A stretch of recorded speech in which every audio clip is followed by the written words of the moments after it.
And I think I had like a view of marketing as just like 9 to 5, sitting in an office, forcing people to buy something. Yes, totally. But especially here at Frog in Hand, it's more like, here's our journey. Come along.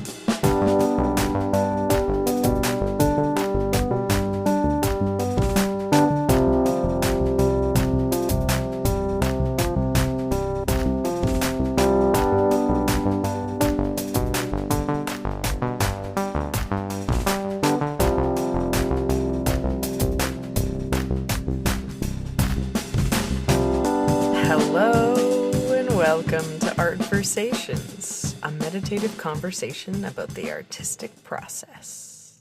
If this is your first tune in, I am so grateful to have your ears for the next while. If you've been a long-time listener, I'm so grateful to have your ears for the next while. Point is, thank you for choosing this podcast out of a gazillion podcasts. I'm Bree, like the cheese, your host and art lover. If you love art as much as I do, well, it's destiny that we found each other. For this episode, and the 2 episodes upcoming, I've partnered with dance theater company Frog in Hand to bring you an inside scoop on their summer company. I'm fortunate enough to be one of their dancers this summer, and I wanted to bring you a well-rounded experience, so you'll be able to hear from all 3 aspects of the company: production, choreography, as well as dance. So stay tuned for more behind-the-scenes stories, beginning today with the stage production worker. She is a multimedia creator, film enthusiast, and creative professional, currently enhancing her expertise in all aspects of production and marketing. And this is one heck of a bubbly human, let me tell you. Not only that, she opens up about her youth advocacy later on in the episode. Incredible. This episode was made possible by the Arts Activation Residency.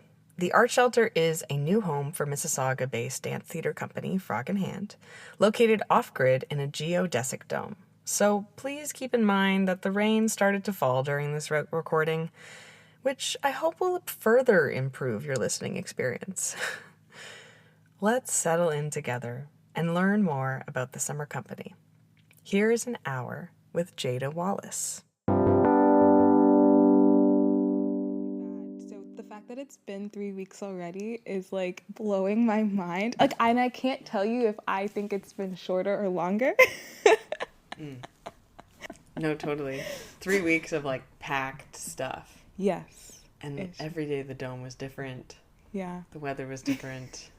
The Streetsville Honey Festival was also crazy because I was like, oh wait, like the show is on the road already. Everything's already happening. So real. Yeah.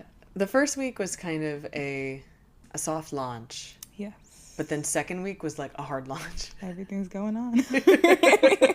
Yeah, we're like taking the show on the road. Yeah. Like, do you normally work in spaces that are indoors, on grid, you know?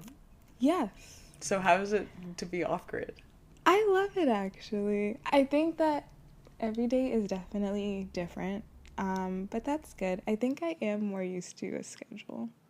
But even with the schedule, I feel like I'm still like all over the place, going a little bit crazy. So I think being off grid kind of embraces all of that. It's like, yes, I agree. I know that some days it will be like, oh, it's going to be super hot in the dome. And you're just like, it's okay. We embrace it. Yeah. We have to, essentially. Yeah, I like that about it. It kind of keeps, for me at least, it keeps me on my toes. Yes. Which informs my process really well. I'm never bored when we're here. That is true. Are you finding with the constant change, is there anything that like anchors you? Oh, that's a good question. Not really. The change maybe is the anchor? Maybe, yeah. Constantly just being like, what's going on? I haven't thought about that. No, I don't think so. But I do think that I like that every day is different, or like I know that I'll be floating around doing marketing one day, or just kind of embracing your practices and taking videos and stuff like that. So There's always something to work on. Yeah. Right. And that kind of wave and flow of it. Yes. I'm glad to hear that it was a smooth transition. Yeah.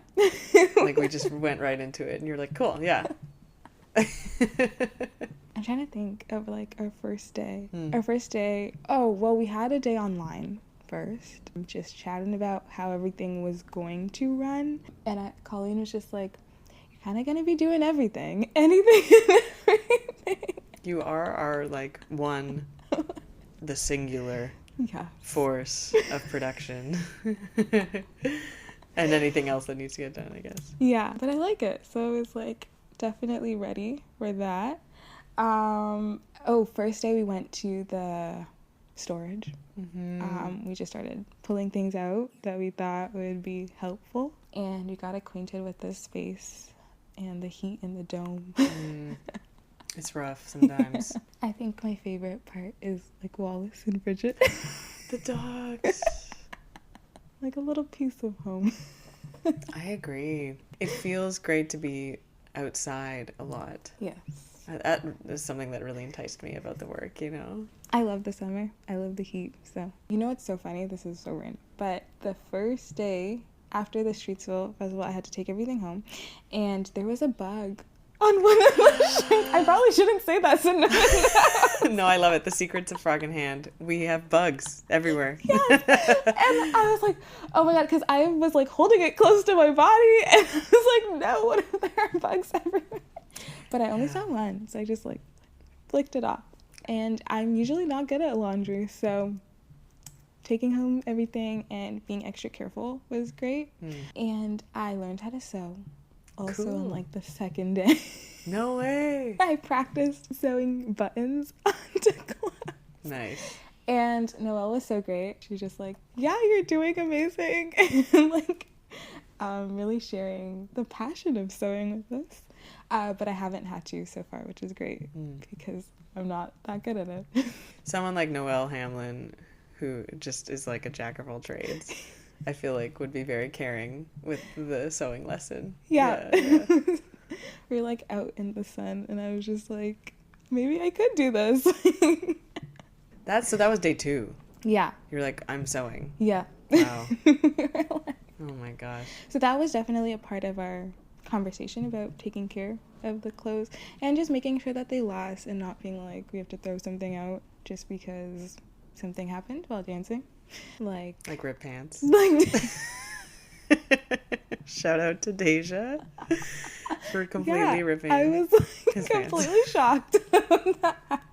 They're so funny. I was like, Sage is here, so I don't have to fix that. So that's great. That was a great moment. And because I guess you're pulling from storage. Yes. So many of these items have been used or are secondhand already. So yeah, those are the items that you have to play with. Yeah. It was really fun, like getting to kind of like go through everything and then they tell us, oh yeah, this is from this production or this person wore this last year. You kind of start to see the show come together through the outfits a little bit. You're like, oh, cute. Like I can see this particular dress being the queen bee or these like uniforms being all of the beekeepers, which is great. And then a lot of people start to understand that. So like when you guys like are walking, a lot of people are like, oh, bees and beekeepers, and they get it just from the outfits. I feel like acting and dancing kind of like follows that. It's so important as a performer that I feel like the character. Yeah. And the clothes are so a part of that. And so, yeah, I think the costume says a lot, especially when we're trying to clown around as a bee character. Yeah. It's very important that all of a sudden, as someone looks at me, they know that I'm a bee. That was definitely another conversation with Noelle was world building. And I've never gotten that deep into world building for like theater or dance. I've only experienced it through like a perspective of XR or like virtual worlds. And so it's cool being able to tell which aspects of that are actually like real, like in real life. So I guess we don't do a lot of like stage or staging. Do you think we will for the mixed bill? I hope so. That would be cool. It'll bring the probably world be, to life. Yeah. It'll probably be determined on the day in frog in hand fashion. Yeah, so we talked a lot about the nature of being really up and close to the audience and how to bring them into that world through the outfits too. Oh, even some of the outfits have like little belts with pockets. Right. So everything is kind of usable. So like I know the traditional clown is like you pull out this never-ending scarf. Yes, totally. Everyone has their different version of that. Even the first day that I came and I saw the bees and like everyone was just like playing little songs on the kazoos. Yeah, that was great, and it all has like a little spot in your costume. Yeah, that way, we can keep it. And yeah, it's kind of like the clown has like a tricks up their sleeve or like underneath the costume. Yeah. Very important for us. Yeah. We needed our kazoos. Very serious work. You had to sing someone happy birthday. Yeah. And it wasn't their birthday. So. That was so fun. So yeah. Yeah. Let's talk more about world building, because I feel like that's such a big part of Frog in Hand's mission and goal as theater makers. And I think with a space that we get to like construct and take care of, you know, and like the shade blockers that were put up, you know, that transformed it to look more like a ship. Yes. So now, like, when I go in, I'm like, oh, it's a pirate team, you know, like the world is built around us. I think that's so important. What did you learn with Noelle when you were talking? Okay, so we took a look at a lot of pictures of other sets and stuff that were made, and we just talked about like the characterization of that. One example was a library. I guess it was like a futuristic library where like all of the lost things go. And so for me it was like imagining a world where like nobody's reading anymore because we have our phones and laptops and we don't need physical books. How they like whether or how they get old and where they kind of land and how we make that come alive for a viewer. That was really cool, and kind of like applying that to the bees, the beekeepers, was really interesting. I think Sage definitely took a lot from the previous years. I think there was like a lot of steampunk vibes in there, and what that looks like if you were like futuristic bees or like old bees. And I feel like it definitely is a nice mixture. I agree. And I've never seen steampunk as like a theme, like an outfit theme before. So it's really cool. And even just the idea of like bees and beekeepers, like I've never seen this concept. So it's definitely something new to me. Seeing it come alive is really cool. It was so cool. Yeah, the steampunk vibe. My costume was like a dress, but it had patches of kind of honeycomb, and then there were like gears, gold gear cutouts. And so, and then I had these tights that had holes in them, and like it totally changes the way you walk when you feel like your costume can transport you into a new world. Yes. You know what I mean? Yeah. I definitely felt that. And the contrast of the white jumpsuits for the beekeepers and their netted hat, it just completely divides the two groups so clearly, the white and then the black and yellow and gold. On the outside too, because you were with us as we were sort of parading around we're speaking specifically about the Streetsville Bread and Honey Festival, which was like our second week in. All of a sudden Colleen and Andrew were like, yeah, we're gonna perform. Yeah. Better be ready.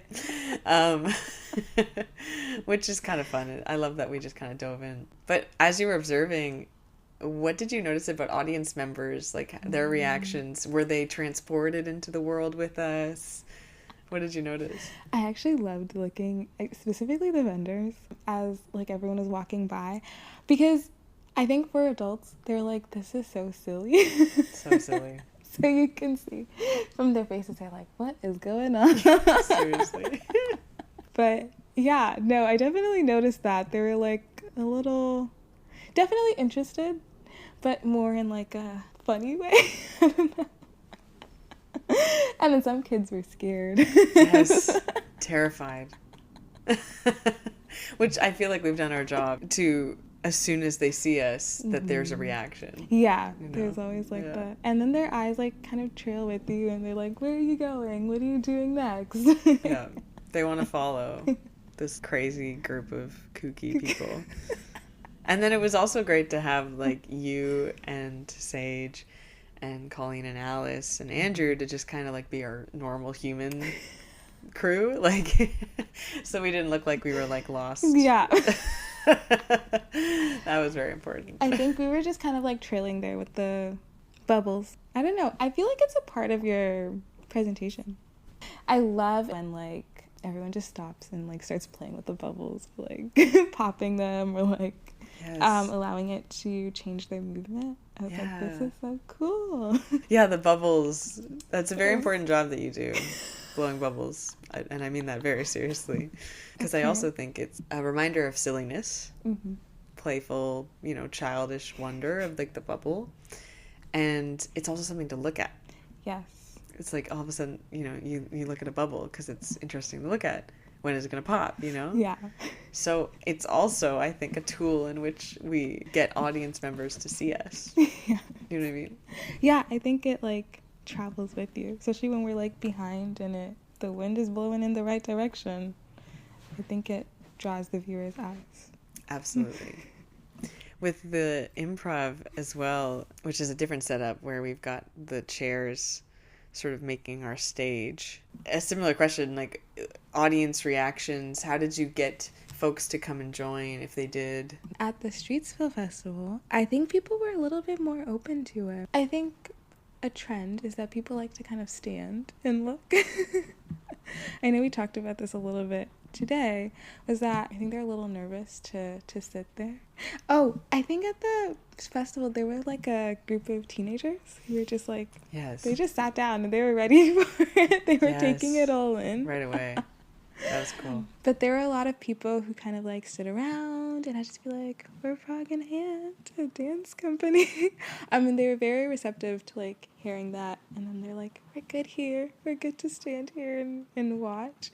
And today at Port Credit, a lot of people were like, oh yeah, this is relaxing. There was like one couple that walked by. The woman walked by first, and I was like, oh, well, like, we're a dance company. It was like, if you want to sit. And she was like, oh, yeah, okay. And then she walked away. And I saw her walking back and with another guy, and he was like, he said something to her, and she's like, no, they're dancing. And then they, like, hurried along. Oh. Couldn't get them for too long. Yeah. Well, it's because people are, you know, they're passing by. We talked about it today after we did another pop-up improv show in Port Credit around, first at a farmer's market and then in a kind of like amphitheater that was set up. And it's so interesting to get people distracted from their everyday busyness. Because, you know, people are on their walk or they're going to work or they're just walking around the farmer's market not expecting to see dancers, you know. I'm always curious about what attracts the eye. And if they do end up staying, what makes them leave as well. I don't know, and it changes so much depending on where we are. You know what a good like video idea could be? Just like going up to random people in the crowd and be like, are you interested in this? What are your thoughts? Yeah, totally. Like, what do you think about this? Maybe some people would be receptive to answer. Right. And maybe they would be like, I have no opinion. I don't want to talk right now. I just want to watch, you know? Like, those are both equally valid. It's like, so hard to know what people are going to respond. I just think it's really interesting that we traveled a lot today and we're having to world build many times. Yeah.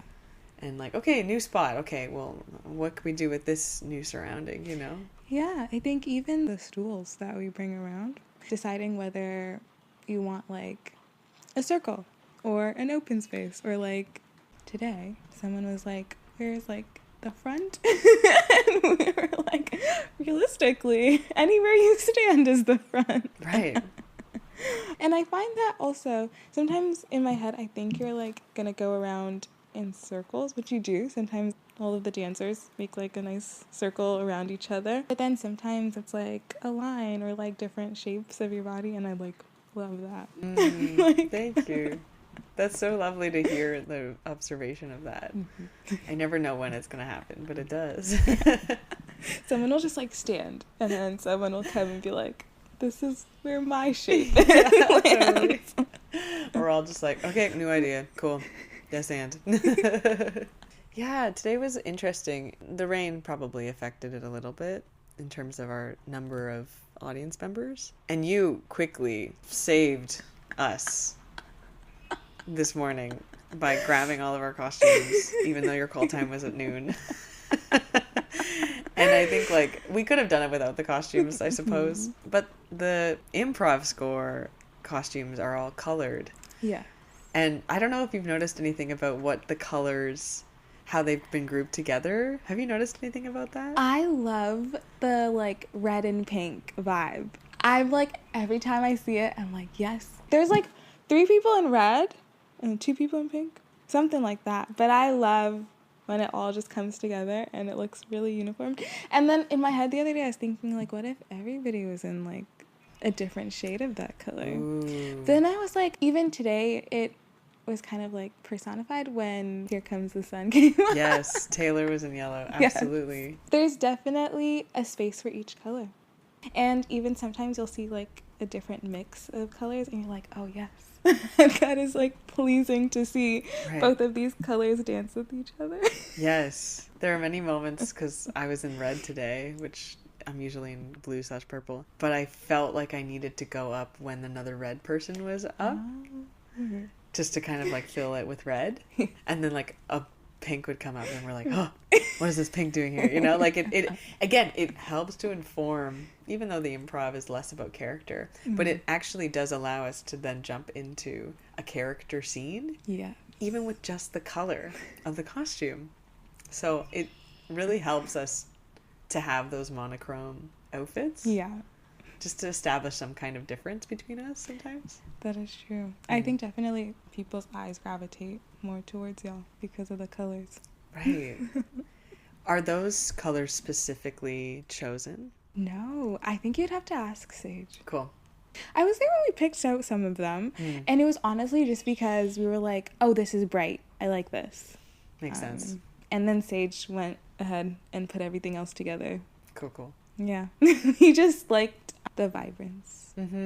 I want to ask you about what happens when I'm not here, because my schedule is, as dancers, is Wednesday to Saturday. And then you've got Sunday through Wednesday. Yes. Where you're here with Noelle, Sage, maybe Colleen stops by, or is it mostly with Noelle? It's mostly with Noelle. Also, their parents come by, which is lovely. Heather and Ken. Yeah. Shout out. We're sitting right now in the Heather shipping container. So, okay, that first week, we were in the heat for like 2 days. And then Heather and Ken were like, okay, we're putting up the shades. So we cut them. And then we were here while they were like trying to figure out how it was gonna work. I didn't know that you were actually in the space without the shade blockers. Yes, that's we were. Rough. It was really hot. I can imagine. Oh my gosh. Because you have to cut them so that they kind of they have to droop a little bit, I guess. Yeah. That's a process. It looks amazing though. Mm-hmm. And then I think like a few days after we did that, we saw you all dancing in there, and I was like, oh my god, it's like magical. And then the other time, while Sage was drawing the outfits, I learned how to properly measure someone. Ooh, yes, that's right. Noelle showed us. Yes. And I didn't know that there was like there's like a method to it. Tell me about the marketing plan. How did you craft that? Yes. Oh my gosh. Okay, so there is a Google sheet with some are kind of planned out already. So there's 3 shows so far.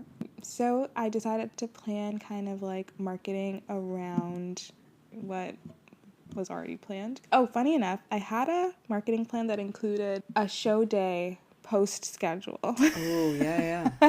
And I was like, oh, in the morning we'll do like before and afters and yada, yada, yada. Right. And then at the Bread and Honey Festival, I was like, this is not going to work. I was like, y'all have a lot going on. Yeah. Getting ready is like a task in itself. And I was like, okay, so let me rethink this. So now I'm going to start doing just like maybe a week in advance. Also, not being here, I didn't realize that most of our days were not here. But not being here, it's harder to get videos in advance too. That was something to adapt. But yeah, I kind of let it come like naturally, like the first day of just getting your headshots and stuff. And I'm hoping to do more interviews with everyone to talk about your Mixedville and your inspiration and dance lingo. There's like Sweet. So many random words and I'm like, what is the meaning of this? That's awesome. I bet, I mean, like, to an outsider, it's like French or it's like baraka. Like, we don't speak English. Like, I don't know what that so I totally get that. But I think, you know, like, there's so much that I'm also learning from your process. Like, it's such an exchange, you know? Yeah. I love that you are willing to ask us to get footage and to kind of, like, vlog or document our favorite moments during the day. But I also just want to say it's so wonderful to have someone who is like focused on marketing and like make sure to document the many, many things that we're doing. And yeah, I mean, the expectations of like, oh, well, we'll get like this reel and like we'll do this. It's hard to find time for all that. Yeah. I was like, I'm going to keep up with all of the TikTok trends. That is not happening. Yeah. We did one today, though. Yes. That was fun. I'm excited. Yeah, we won't reveal. It's great. Angie was saying today that it's great to have someone, like, consistently posting, especially since this is the first year in the art shelter. So people get to see that journey as well, which I think is pretty great. I'm like... It's awesome. It's awesome to see how many changes there are, like, just by the day. Yes. And getting people to come here and see you perform. By the end of the 9 weeks, we are going to perform a mixed bill. Yes. And so what I know right now is that, like you said, you want to do some interviews about each piece. But what other ways are you, like, gearing up for that final performance? You know what? I think that I want to, like, the world building. I want to see what kind of world that y'all are building first before I'm like, I want this trend and I want you to make this video for me. I like that it's more natural and definitely more everyone is in that process of like getting videos. And even Taylor? Yes. Taylor has been like noticing interesting things about each dancer. So sneaky. Yes. Like you with your boots. Yeah. So. Taylor was documenting me in rehearsal because I tend to tap dance if I realize no one's looking at me or if I'm just like in my head. So are you trained to tap? I am. Oh, cool. Yeah. And it's I think it's just lovely that we as a company are like finding little moments of that's a silly joke that we've just done. Yeah. I think that will bring more personality to it. I just did the summer season announcement. Yes. Maybe I should talk about that. Lighting looks amazing, by the way. So I filmed that at the Mississauga Arts Council studio. But, I was telling Emily earlier that the studio is in their office space, so you can hear, like, the hustle and bustle of their day. Right. And I kept taking, like, 100 takes for each part of the script. Oh, no. Because, you know, like, random words. I was like, why can't I say this word right now? I was having that problem today, too. Oh, my gosh, yeah. And I was like, everyone can hear me in the office.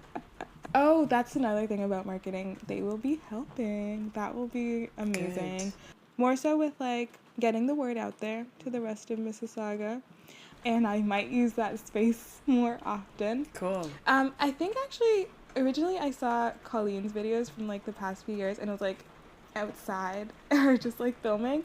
So we did want, like, a little bit of a more professional look. Yeah. So shooting that was fun. And it was funny because I keep, like, forgetting that we're 3 weeks in, and I was like, oh, when I wrote the script, we hadn't done the Bread and Honey Festival, so I was like telling people to come out, and then I was like, oh, maybe I should change that and be like, we've already done this. Yeah. But it's great to have it. And like you said, the consistent schedule, this consistent posting. Yeah. People get to see the journey so that they're more likely to come see the mixed bill, which the Eventbrite will be in the description. Get your tickets now so that they can come and look at what we've created as a company. Yeah. I think that would be amazing. I'm excited. Cool. In terms of... sorry. Maybe we should live stream the mixed bill. Ooh. I actually have to bring that up to Colleen because we talked about how just like using more of the like Instagram features. There are so many like random features on Instagram. Yeah. Like nobody really uses. We tried to use a countdown for the Bread and Honey. So maybe more polls and stuff. Cool. Yeah. Live stream. Get that engagement, you know? Yeah. No, it's great. It allows for a kind of like scrapbook. Yeah. And now we get to look back at it, you know, and figure out like if that was the 2024 company, like how will it be different from 2025? The art shelter will be there longer, you know, like there's just like each company is so unique. Yeah. In that sense. So on your off days, what do you get up to? What else are you working on? You're working on other projects, obviously, because you're an artist outside of this company. So what do you do? I am working on marketing for another company, a restaurant, though, which is fun because this is my first time, like, I guess doing marketing full time. I'm usually doing photography. Right, you're telling me about this. Yes. Yes. So I'm also looking for an art residency where I can do photography on my off days. Yeah. So I've been applying around Mississauga and Toronto, trying to see what I can do. Oh, next week. Yes. I will be volunteering for NXNE. I cannot tell you what that stands for. I just learned about it yesterday. North by Northeast. Yes. I will be volunteering. Hey, that's awesome. The music festival. Very I think cool. it'll be so fun. Yeah. I'm technically also doing marketing, and I will be like on the street telling people come and check it out. So that'll be great. And then I'm also a background actress some of these days. Yeah. Oh my gosh, what have you been background in? Oh my gosh. Okay, I did right before we started the season. I was like in some random commercial. It was like for a shoe. Ooh. I don't know what shoe. You don't even know what shoe. I love that. No clue. Untitled shoe. Cool. So that was pretty fun. I don't know. Like I feel like life is really weird right now because there are so many things that I am doing. I don't know. I think also, I would call myself a multimedia artist. So I think sometimes that requires like journalism and getting to know other people and like documenting their stories.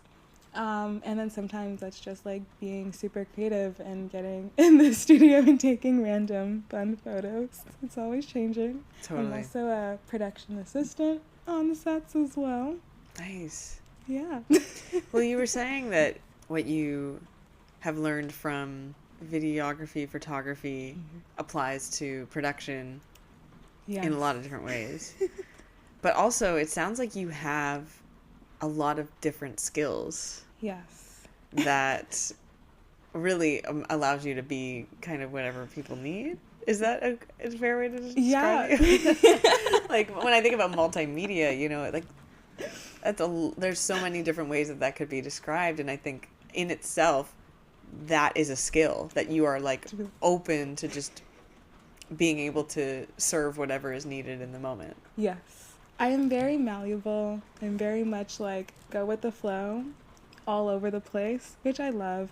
I think that sometimes I kind of regret going into a program in school that's like everything, because my first 2 years was like, it really felt like there was no direction. I've done like, journalism, PR, marketing, and I was like really confused. I was like, I don't think any of this is necessary because like my eyes were just very focused on film and being a director. But now I'm like, I kind of like this world. Cool. And I think I had like a view of marketing as just like 9 to 5 sitting in an office forcing people to buy something. Yes, totally. But especially here at Frog in Hand, it's more like, here's our journey. Come along. Take whatever you want to get from it and like take that with you. And I like that. I love it. There's like a sentimental quality to it. It's not just like buy this craft dinner, you know?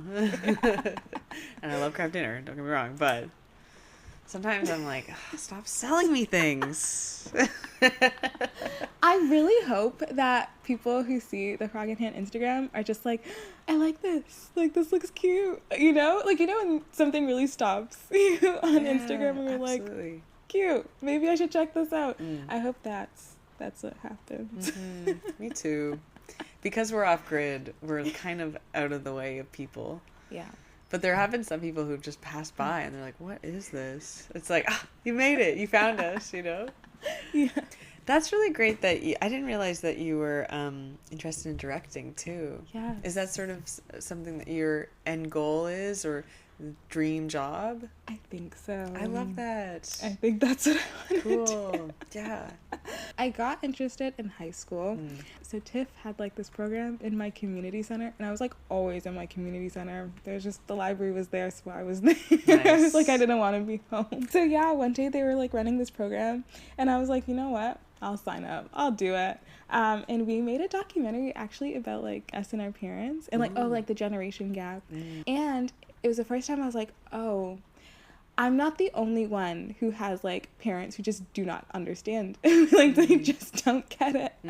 Funny enough, for that project, I was technically the producer as well. Okay, yes. Because I was organizing all of the interviews. It always ends up happening that way. I always end up like... We were talking about this the other day about like group projects where it's like one person is just going to end up doing it all. Yeah. And that was like, I was like, oh, media can be used for like serious topics or like, and making serious topics fun. Yeah, I met a lot of cool people and I was like, okay. And it was kind of in the back of my mind. And then I went back to school and like one of my favorite teachers, I was like, I think I want to be a director. And the first time I was on set was like her best friend was a producer. And nice. So I just happened to like be their production assistant. Great. For a PSA. And it was about like children telling, it was called I Deserve a World Where, and then like the children would fill in the blank and they'd be like, this is cool. I bet you got some really interesting responses. Yeah. They were all really young kids, and it was beginning of 2020. So their answers were kind of like very eye-opening to getting that they understand what was going on in the world. I think sometimes like kids and even youth in general, oh my god, I'm also a youth advocate. Really? Yeah. Oh my goodness, we have to get into that. Okay, wait. Okay, yeah. So, okay, I'll go back. But no, they really understood what was going on in 2020. Even just like wearing masks and just like social topics, they really touched on everything. They were like, we deserve a world where like we could feel safe. And I was like, wow. So inspirational for that young. And I think also growing up, that was the first time I realized like technically I'm in like more of an underserved community, and a lot of youth do not see the possibilities outside of production is real. You can get paid to be a clown. Right, yeah. You can literally do anything you want. But sometimes we're just like not as encouraged, not as funded, especially the arts. And so nobody really like takes it seriously. And that's when I started working with the city of Mississauga as a public art juror. Cool. Yeah. And I work on our youth advisory committee in Malton, Mississauga. And we have a youth hub that is like the coolest space for youth in all of Mississauga can come. And there's like an arcade, there is a kitchen where everybody can come and cook. Like you can literally walk in and be like, I want to cook this today, and there's like food in the fridge and you can go and cook it and share with everyone. Hopefully people start to like plant their own food and be able to see that process. There's also a dance studio. Oh, that's amazing. And there's also like community resources, so helping youth to find jobs or find therapy if that's what they need. Legal advice, it's all in there. That's so needed. So you got involved with it out of a want to give back, or a kind of to platform young people to be able to have the resources that they need. Yeah, exactly. I spent so much of like my time in our community center, and it still felt like, you know, imploding on someone else's space because so many other people used it. Like, we want to be here, but in the library we're being told to be quiet. In the halls it's like a big deal for like chatting. Building the youth hub is like really interesting. It's interesting to see that like our voices do matter and we can make a change. 100%. Yeah. That's really beautiful. I didn't know that about you. Thank you for sharing that side. I think it's so easy for us as artists to like focus on, you know, our own practices, but the giving back is so needed too. That is true. I will say I don't know much about the community in Mississauga, but I imagine it's very similar struggles, and just the cost of living right now is so incredibly high. So a child, a young person, a teenager who's thinking about their career and wanting to dream big may not necessarily be able to, with just everything that's going on in the world. That is true. Do you get to interact with a lot of the kids? I do. And it's okay. So another interesting thing that the Youth Hub has been trying to promote is that even though some of them are not the age to vote, it's like go out to the debates. Really think about like who your parents are supporting. There's also a really large immigrant community there. And so it's also being like, if your parents can vote, how do we like bridge that gap between like the language barrier, culture barrier, and figure out who's like here to help and who's actually here to like build our community, and who can like see our struggles as youth. And so a huge part of even getting the Youth Hub built, it was like one of the premiers had like helped a lot with it. Yes. And like the mayors who had also come and were like, okay, we can help with this or we can help with that. Wow. And it was also kind of getting the Youth Hub specifically too to critically think about like why they're helping us and how that support will continue after, if they are elected or if they're not elected, and just understanding that like we are looking for longevity, and getting them to think that far ahead too. I think a lot of youth now, they're like, the world is ending. We're not really thinking like years in advance sometimes. Even me, I'm just like, honestly, I'm taking it one day at a time. Right. I resonate with that. Yep. So that was also, it was a struggle. It was like, even CBC had came and they're like, we want to talk to the youth about what they think. And even I had felt like I didn't even want to talk about it. I was like, politics does feel almost like a topic that we're not invited to the table to. It's like, oh, y'all know nothing. And so I think we kind of like, because that is put on us, we're just like, okay, we accept it. Okay. But I think it's really interesting when you feed into youth and you're like, no, like, you have a voice, you can do this. Their actions change because they're told that they are different. So well said. Yeah. I feel like I've seen that recently with the student encampments that are going on everywhere in the western part of the world. There's a power in young voices being heard. Even though the people in power are all older than us and they get to choose for us, I feel like the future is bright. Yeah. And it does take people like you who are willing to advocate for those people of young age, of youth, to be able to be heard and seen and treated like they have an opinion that is valid and, you know, isn't just like, oh, well, there's just a stupid kid, you know? So important. Yeah, I think even social media activism gets like a really bad rep, but we've been able to connect with families over social media and help them through it, and even convincing people like, if you have money or if you have time, you can share a post or contribute to like making money through posts. And even like that's like another career option that youth are seeing, and they're like, I can make content about my day or just about something I'm passionate about. And people who are miles away are willing to listen to me, even when it feels like there's no one in my own community listening. Absolutely. I think that's also... Wow. I didn't know that about you. I'm so glad that you opened up about that. I'm sure it informs your practice as an artist as well. Yes. Just the ability to advocate for, passion and creativity and for someone to have a voice. Yeah. Oh, during school, Yeah. I would always ask my friends, I'm like, can I take photos of you? And they're like, no, like I'm ugly. No, like I can't. I'm like, excuse me?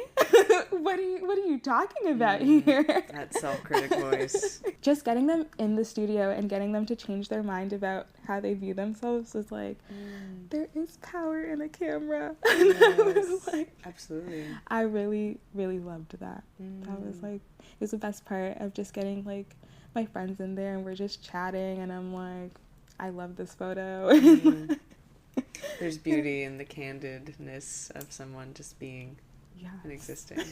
So one thing that we talked about today too in like the cool down was taking space even when you're not doing it for others, right? When you're like, you are in this space and they can interpret it however. That's one of the things that I loved about taking pictures of people, because I'm like, this is your space, this is your time, like you can be as like silly as you want, as serious as you want, and also just seeing how people's bodies like naturally pose, even depending on like the environment that I give them, like if I do a background or like I have like things for them to play with and like move around with, I like that they naturally kind of like, oh my god, duck lips and like peace sign.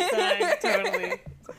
Yeah, no, I just love when it's like, I like my friends and they're like girly pop and femme and they're like cute and they're like so I really loved that. I did a lot of photo shoots with my friend that's a makeup artist, and she just loved just doing like era pieces, so we did a lot of like 1920s and like early 2000s, and it was really fun to see like us bring that alive to like how we see it, whether it's like interpreting it through what we've seen through movies or like what we loved to see on like YouTube when we were younger. And then I did a lot of product shoots for class.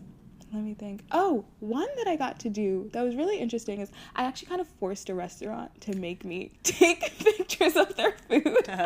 I literally showed up with like my lighting pack and my camera, and I was like, hey, I'm here today, like can I take some photos? And like, oh, we didn't know you were coming today. Because nobody responds to my emails.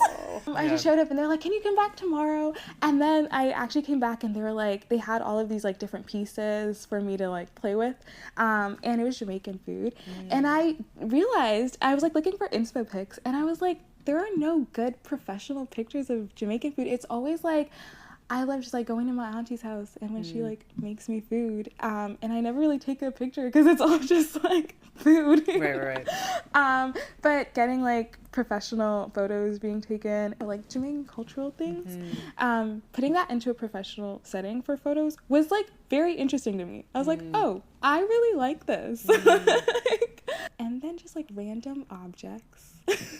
A lot of our practice shoots, we would have one of my classmates would bring like a bag of moss. Oh, yes. So we took a lot of pictures of moss. And I love going on mental health walks and just taking pictures of flowers. And again, seeing my community differently. I love like, we have a trail near our community and I've like walked it all my life. But now going with my camera, I'm like, I love this field, like it looks like a little dream. And I'm like, oh yes, and this like beautiful flower that's literally growing in the concrete. I'm like, this is great to get photos of. I don't have anything specific right now, just like life. Whatever catches your eye, it sounds like. That's so wonderful that there's like a fluidity to that. To your practice. Yesterday, I was asked to take some photos at an event. It was about climate change and gender equality. Incredible topics. Okay. Right? Hell yeah. I was so happy that I was invited. I was like, oh, even though events scare me, I'm like, people. Oh my God, people just like sometimes tense up when you have a camera in your hand and they're just like, please get away from me. Mm-hmm. But yeah, so the woman that invited me, she started a organization on gender equality and climate change because she said in our communities, like in Africa and the Caribbean, a lot of things like composting and like reduce, reuse, recycle, those are not the words we use for it, but we've been doing that. Okay, wow. Like our communities, especially in Jamaica too, like I know my aunties, when I go back to see them, they're like a no waste family. Like cool. If I have extra food left over, we're going outside and we're finding a stray dog and the stray dog is getting fed. So even brilliant. Even how we treat animals in our community and like different people, it's like we are all together, right? Like if we have extra food left over, the neighbors probably need some food, the kids in the community are probably hungry, so everybody is auntie, everybody is uncle. It was weird because she was in these conversations about climate change and like we weren't involved in them, and oftentimes we were actually being blamed for some of the effects that like the Western world has put on us. So even like yesterday they were talking about how many landfills are in certain places in Africa, and they were like, these countries are being blamed for like all of this waste, and it's not them. It's like the Western world has like gone and put it there. So backwards. So, yeah. Horrible. Back to taking photos of her, she was not used to getting photos taken, and she just became a charity, and she was like, well, I need some for my website, and so if you would like to come and help me out. And I think that's another great thing. So photography has like brought me in these spaces of advocacy, and I'm like networking with people that I wouldn't speak to on a regular basis, and then hearing how they interact with their world and how like I'm taking pictures of like people who are around the world working for climate change, and it's just like a different environment for me, which I really do love. It's incredible. You get to be that. The word that's coming up a lot is documenter. Yes. But essentially just to give someone the ability to be presented in their work, in their advocacy, and in their performance, and you know, whatever it is. I like that is such an important part of the experience, seeing a photo of it. I think that we're so used to, especially advocates are so used to being on the ground, or activists, they're so used to just like being in the work. And it's also weird because you see like a lot of like advocates on Instagram who are just like, this is me, I'm doing this, like follow me. But a lot of the times when people are like in grassroots organizations, they don't have time for that. They're like, we have serious conversations to be had. Almost they kind of like take that idea of social media and like their websites out of the picture because they're so focused. So even when I'm like asked to do things like that, I'm like, yes, you do need to be visible. More people need to know about you so that you can continue your work. Even like with funding, a lot of people will fund certain projects, or they'll be like, I'll pay you to speak at this event. But then it's like, as an organization, there needs to be funding there. Absolutely. People can get paid for their work. Even working here at Fog in Hand, it's great that we were able to like secure funding for production and the dancers. So now I can take care of the marketing and you just dance. And it's all settled and you're getting paid for it. And, you know, as much as working for free can be fulfilling and wonderful, we all have to eat, you know. Volunteering is lovely. It's great. But there's a capacity that I reach that it's important that I'm paid for what I'm doing. Please pay people a fair wage. But it sounds like, you know, you're really aware of how you can give your energy back to your community, to the people that you work with. It's so wonderful to hear about all the different facets of your practice. I'm just so much more about your life is being opened up to me, and I'm thrilled to learn that. Thank you for being willing to listen and to give people a place to speak. It's great. This is how I try to give back to the community, and to hear from wonderful, incredible artists like you. Thank you. This has been so nice. Before we wrap up, I did want to ask, where can people find you? How can they connect to you or follow you? Yes, Instagram is the best place. Great. I guess I'm always on there. So at babyjada27, baby with 2 Y's. Oh, okay. I always feel like I have to explain that name. I am the youngest of 6 children. I have 5 older brothers, and everybody calls me Baby Jada. Even though I have like a niece and a nephew now who are my height, but younger than me. Totally. I am still the baby of the family. And so when I first made my Instagram, I was like, yeah, that's me. And so now I'm like telling professionals, yeah, follow me at Baby Jada. It's a great name. So. You could also be like Baby Jada, you know? Like girly pop baby. Baby Jada. Amazing. That will be in the description. Everybody should go and give Jada a follow. Thank you so much for this. Of course, thank you. This was so fun. Yay! Thank you so much for listening to Artversations podcast. This podcast is crafted out of passionate community drive, and it only continues to grow with every bit of support. If you like what you heard, it would help if you took 2 minutes to leave a review. Learn more about the featured guests on the podcast Instagram at ArtVersationsPod. And don't forget to follow so you're up to date for the newest episodes. Big shout out to Jan Marquez for the marketing and branding creation of the pod. And cheers to you, listener. Till next time.